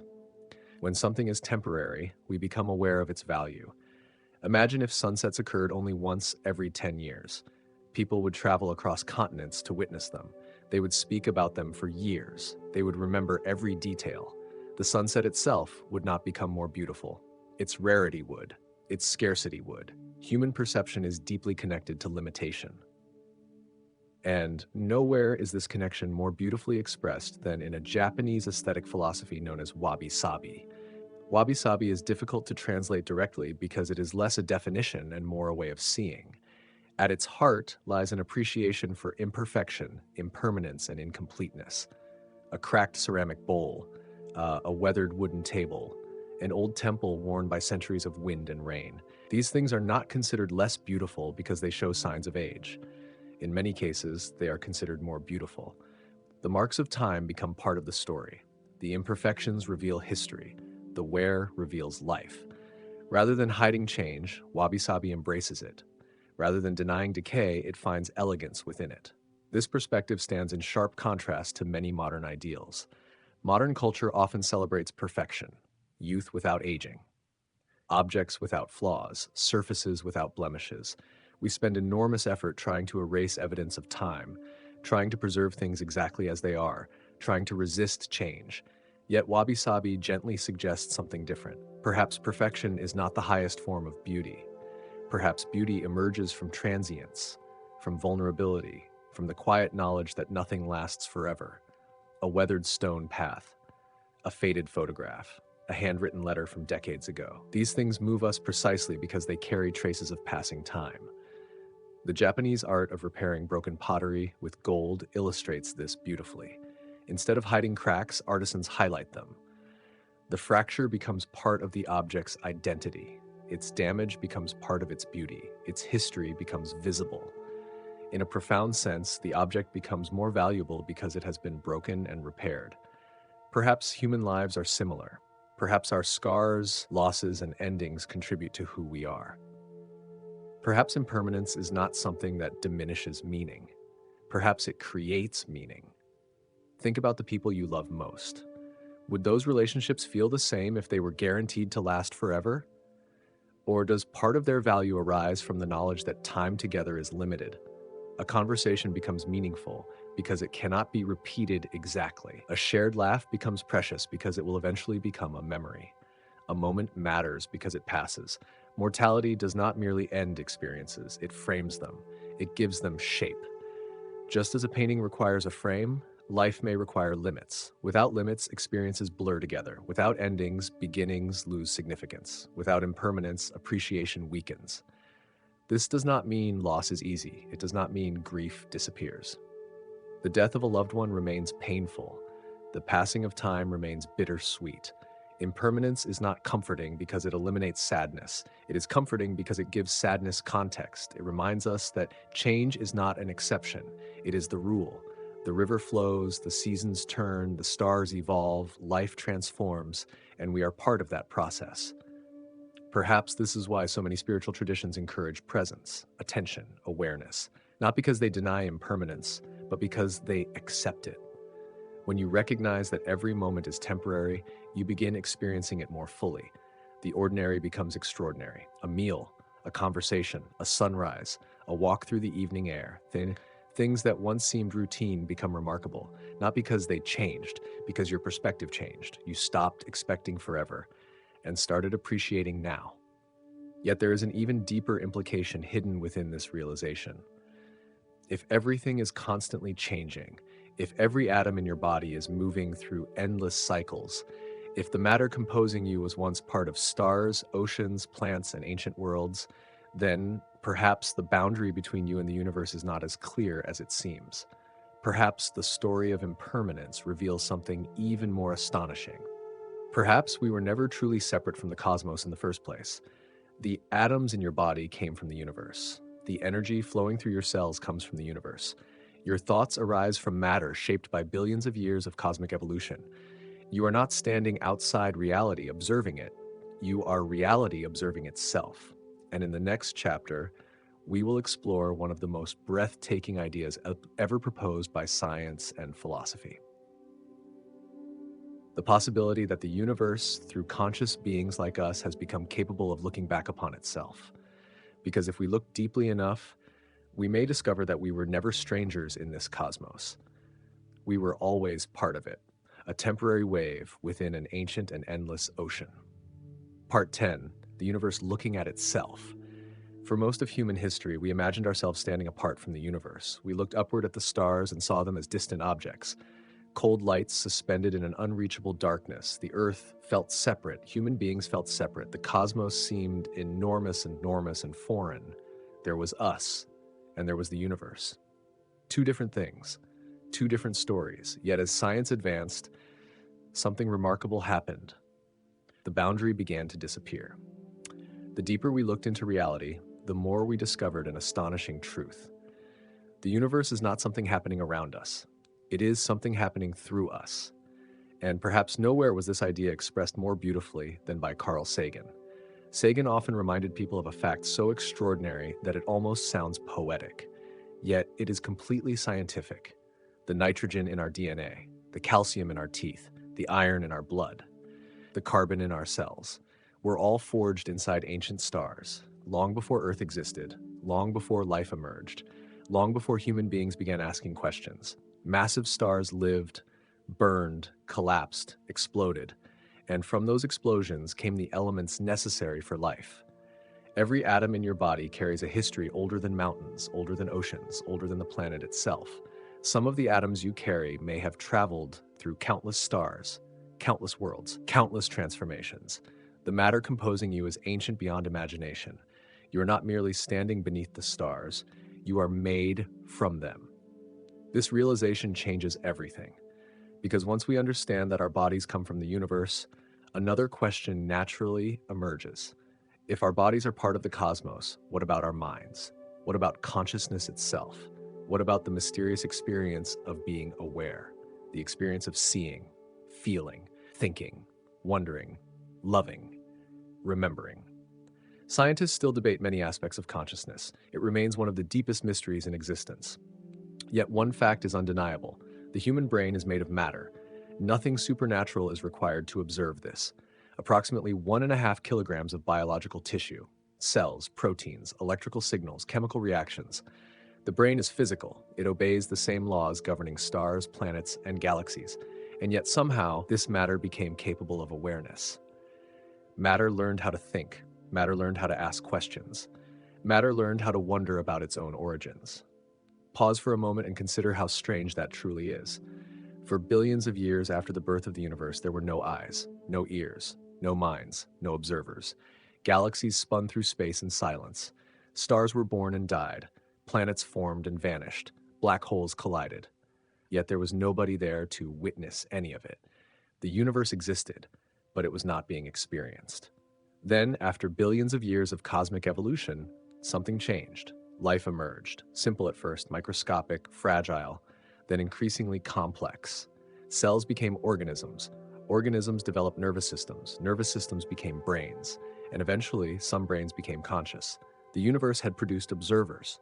For the first time in its history, part of reality became capable of perceiving reality. The cosmos began looking back at itself. This idea sounds philosophical, but it is also deeply scientific. Every thought you have is ultimately a physical event occurring within the universe. Every question you ask is the universe generating questions from within itself. Every act of observation is reality examining reality. When you look at the night sky, something extraordinary happens. The universe is observing the stars through eyes made from stellar material. The observer and the observed emerge from the same cosmic process. This is why Carl Sagan famously described humans as a way for the cosmos to know itself.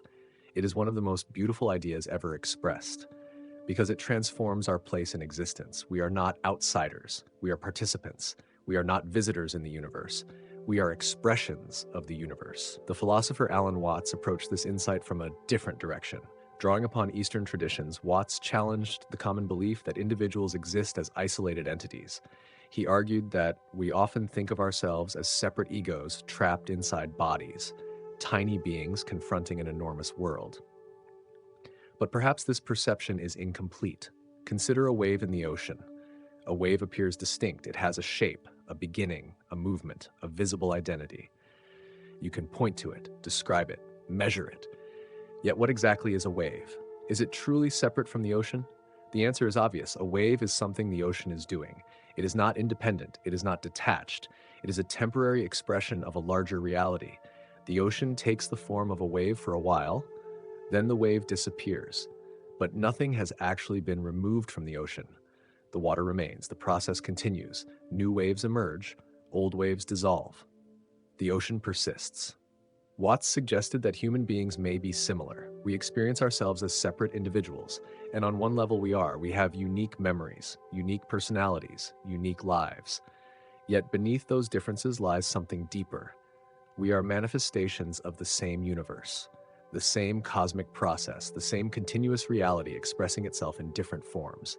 Your body is made from atoms that originated in ancient stars.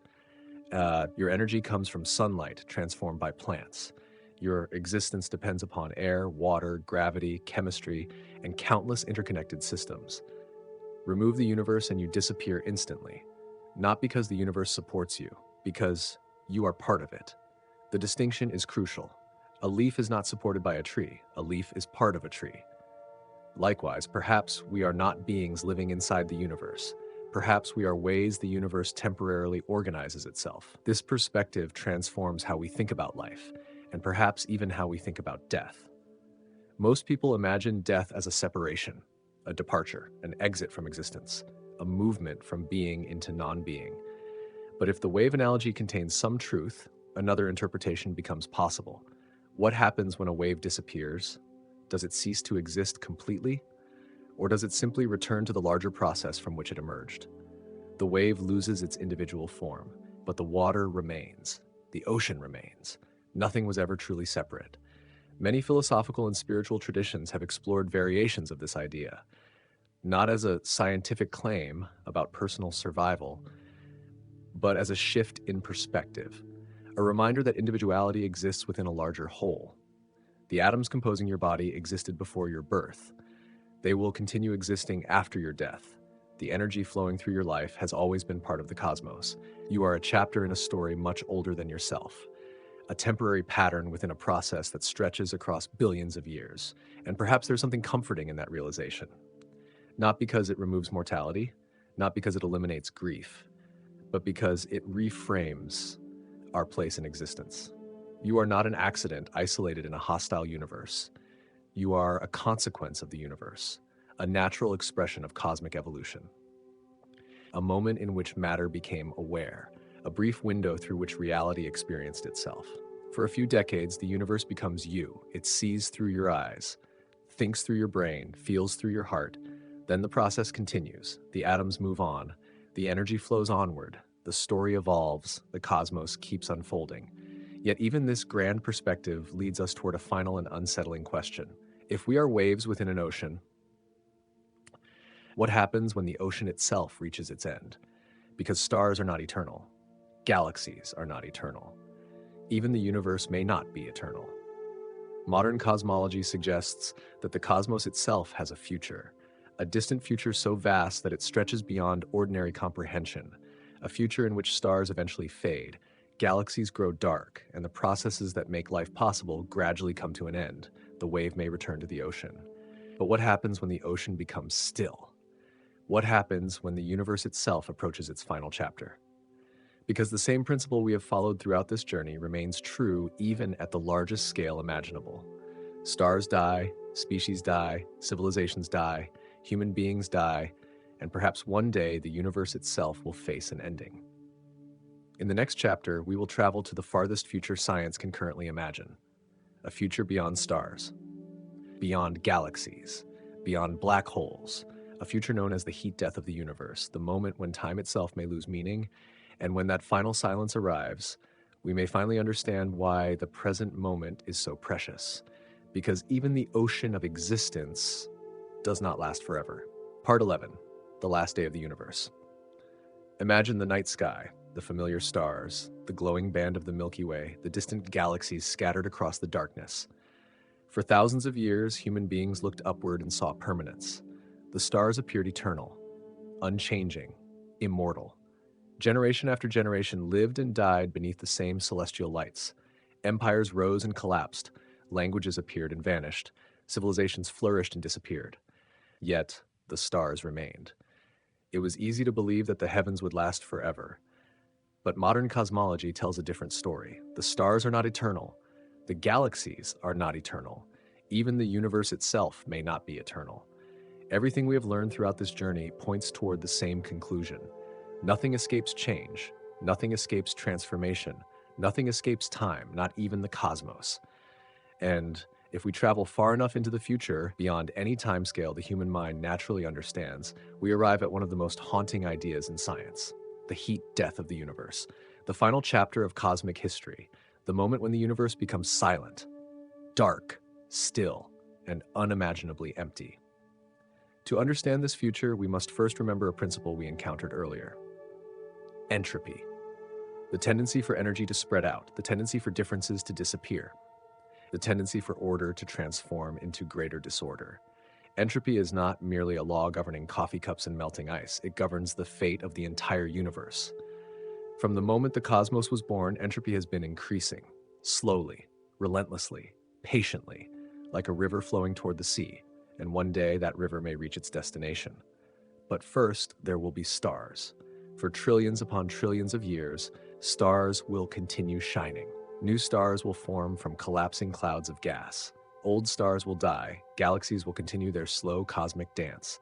The universe will remain filled with light, at least for a while.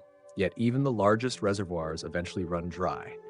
Every star is powered by fuel, hydrogen, helium, the ingredients that sustain nuclear fusion, and fuel is finite. One by one, the stars will exhaust their resources. The largest stars will disappear first. The smaller stars will survive longer. Some red dwarf stars may continue shining for trillions of years, far longer than our sun, far longer than humanity can easily imagine. Yet even they will eventually fade, one after another. The lights begin going out, not suddenly, not dramatically, but gradually, across incomprehensible spans of time. Imagine a city at night. One window goes dark, then another, then another. Eventually, entire buildings lose their light. Entire neighborhoods fall silent. Now imagine that process occurring across the entire universe. The great stellar era slowly ends. The age of stars comes to a close. Darkness expands, the heavens grow quieter, galaxies become graveyards filled with stellar remnants. White dwarfs, neutron stars, black holes, the brilliant cosmos that once produced life becomes increasingly dim. Yet even then, the story is not over, because black holes remain. For a long time, scientists believed black holes might be the final survivors of cosmic history. They seem almost eternal. Their gravity is so powerful that not even light can escape. They consume matter, consume energy, persist for unimaginable lengths of time. If anything appears immortal, it is a black hole. But nature has another surprise. In the 1970s, the physicist Stephen Hawking discovered something extraordinary. Black holes are not completely black. Through subtle quantum effects, they slowly lose energy. Bit by bit, particle by particle, they evaporate. The process is astonishingly slow. A stellar black hole may require vastly longer than the current age of the universe to disappear. A supermassive black hole may survive for durations so enormous that ordinary numbers become meaningless. Yet eventually, even black holes fade away. The final giants vanish. The last cosmic titans evaporate into thin radiation. The universe loses its final engines of structure, its final monuments, its final sources of drama. The darkness deepens. And then something remarkable happens. There is almost nothing left to happen. Entropy approaches its maximum possible value. The great differences that once powered the cosmos begin disappearing. The temperature differences that allowed energy to flow, gone. The pressure differences that drove change, gone. The concentrations of matter that formed stars and galaxies, gone.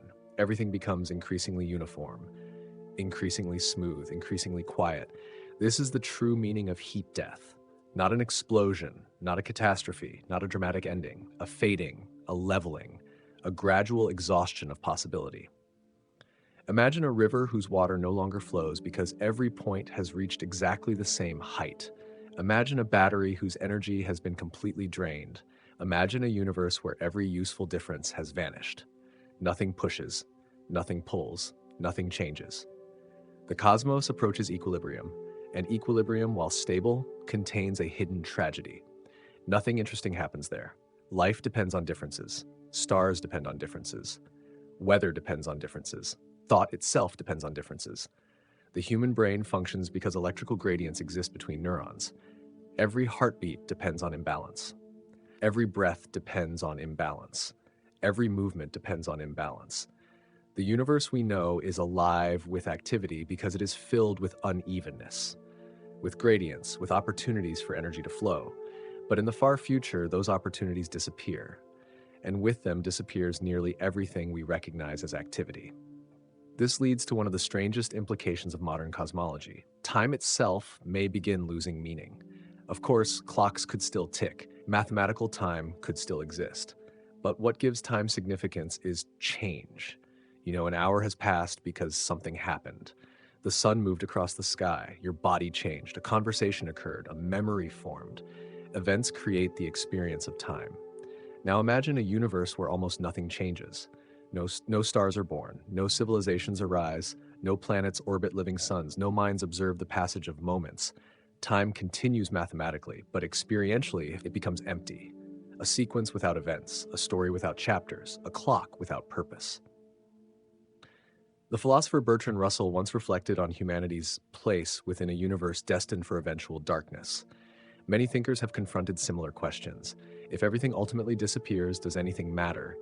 If stars die, galaxies fade, and even the cosmos approaches silence, what value can there be in our brief existence?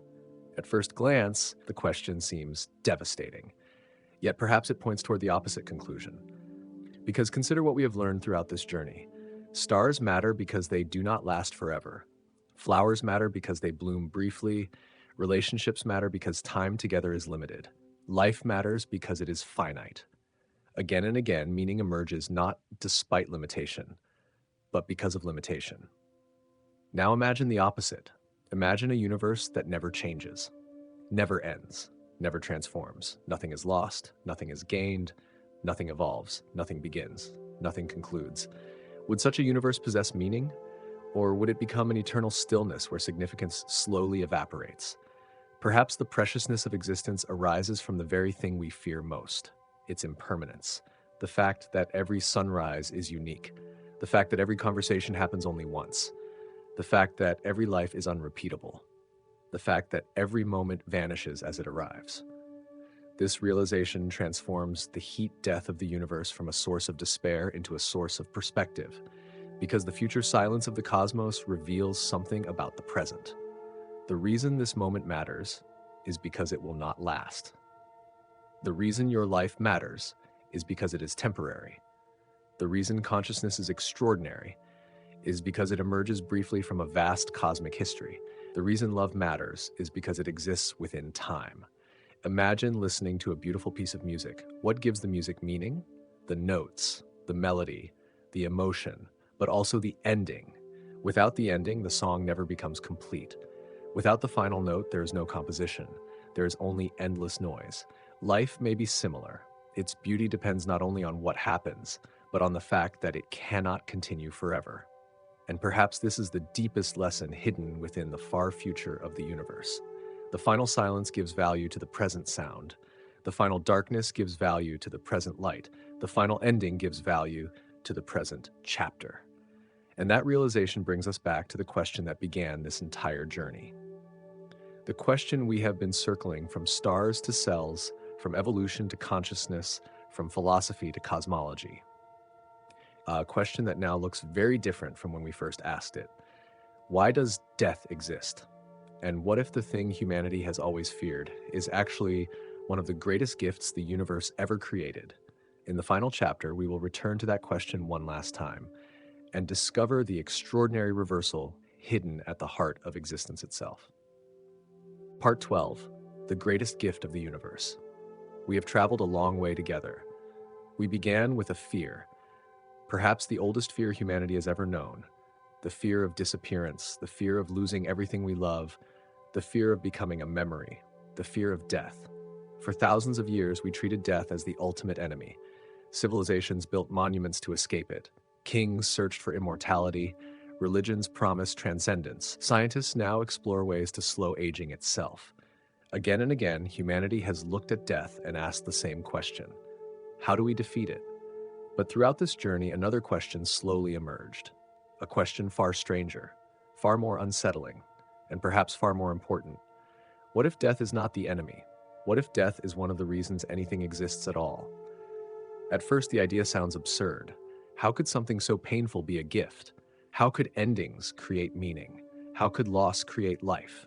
Yet every chapter of the universe seems to point toward the same answer. Without death, stars would never have given birth to the elements that make life possible.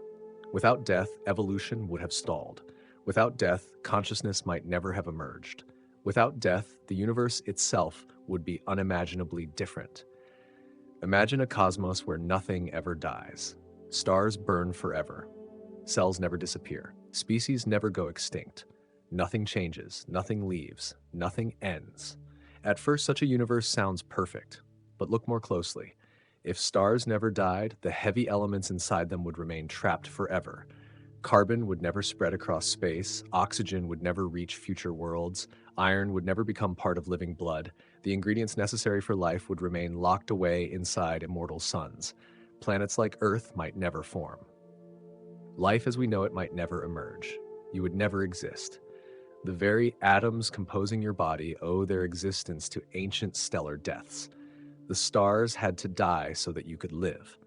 The same principle appears inside your own body. Cells die so tissues can remain healthy. Old structures disappear so new structures can emerge. The spaces between your fingers formed because certain embryonic cells sacrifice themselves. Your immune system protects you through carefully controlled acts of destruction. Your brain matured by eliminating countless unnecessary connections. Life survives because some parts know when to let go. Even cancer teaches the same lesson. When cells refuse to die, the result is not immortality. The result is disease. Life requires endings. Life requires limits. Life requires balance. Then we expanded our view to the history of Earth itself. Again, the pattern appeared. Species vanished. Entire ecosystems disappeared. Mass extinctions reshaped the planet. The asteroid that ended the reign of the dinosaurs also created opportunities for mammals. Those opportunities eventually led to us. If extinction never occurred, humanity might never have appeared. The ending of one story became the beginning of another.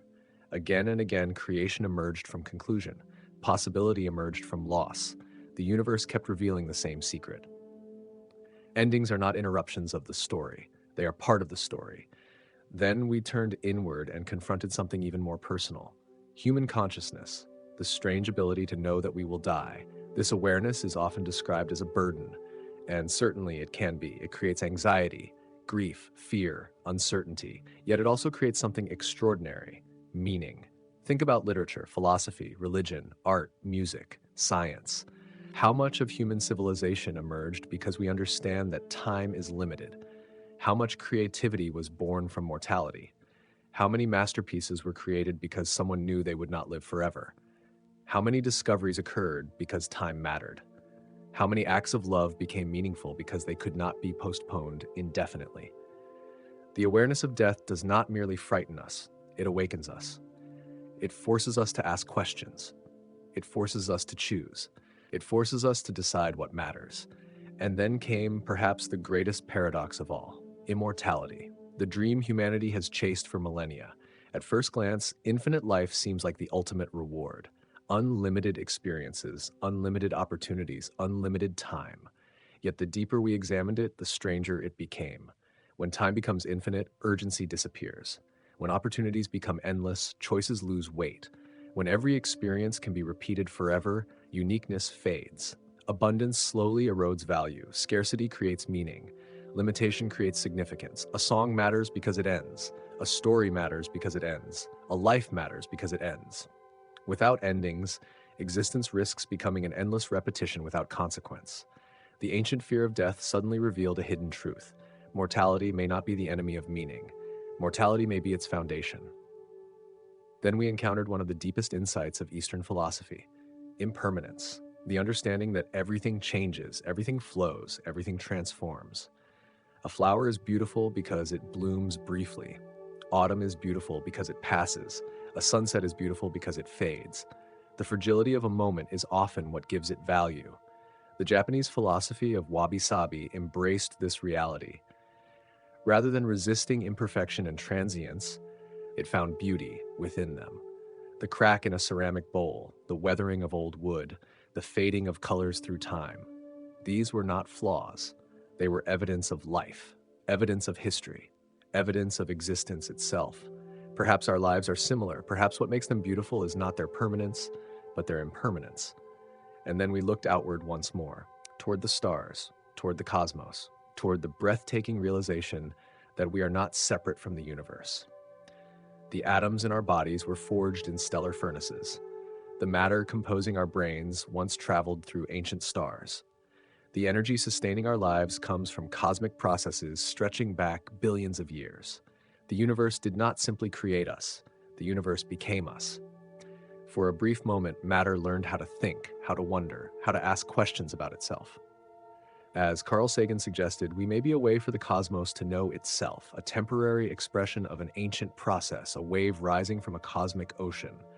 And finally, we traveled to the farthest future science can imagine, the heat death of the universe, the day when stars are gone, galaxies are dark, black holes evaporate, entropy reaches its maximum, the great cosmic story falls silent, even the universe itself appears destined for an ending.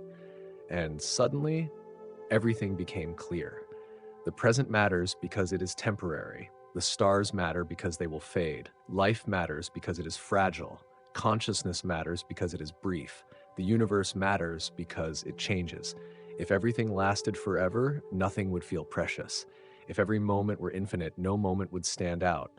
If existence had no limits, meaning itself might disappear. The very thing we fear most may be the force that gives value to everything we love. And this brings us back to the question that began our journey. Why is death the greatest gift of the universe? Because without death, there would be no stars. Without death, there would be no life. Without death, there would be no evolution. Without death, there would be no consciousness. Without death, there would be no beauty. Without death, there would be no meaning. Death is not the opposite of life. It is part of life, just as silence is part of music, just as winter is part of the seasons, just as endings are part of every story. Death is woven into the fabric of existence itself. And entropy, often misunderstood as a force of destruction, reveals another truth. It is also a force of creation. The The same process that allows stars to die allows planets to form. The same process that drives change allows complexity to emerge. The same process that moves the universe toward its future also created every living thing that has ever existed. Entropy is not merely the road toward endings, it is the engine that makes beginnings possible. And impermanence is not a curse, it is what transforms ordinary moments into sacred ones. The cup of coffee shared with a friend, the voice of someone you love, a walk beneath the evening sky, a laugh that lasts only seconds, a memory that will someday become precious. These moments matter because they cannot be held forever. Their fragility is their value. Their impermanence is their beauty. So perhaps the final lesson is not about death at all. Perhaps it is about life, about seeing life differently, about understanding that existence is not diminished by its limits, it is illuminated by them. You are not a creature waiting to die. You are a small part of the universe experiencing itself for a brief and extraordinary moment. You are stardust that learned how to wonder. You are matter that learned how to love. You are a temporary arrangement of atoms capable of contemplating eternity. And the fact that this moment will not last forever is precisely what makes it miraculous. If this journey through science, philosophy, and the mysteries of existence sparked something inside you, consider supporting the channel. Like this video. Subscribe to explore more scientific discoveries and philosophical ideas that can transform the way we see everyday life. And in the comments, share the idea that resonated with you most. Was it the death of stars, the mystery of consciousness, the beauty of impermanence, or the possibility that mortality gives life its meaning? Share this episode with someone who might need this perspective. Because sometimes the most important discoveries are not about changing the universe. They are about changing the way we see our place within it. And until our next journey together, remember this. The universe gave you something astonishing. Not forever, not eternity, but something far more precious. A brief moment to be alive. And that brief moment may be the greatest gift of all.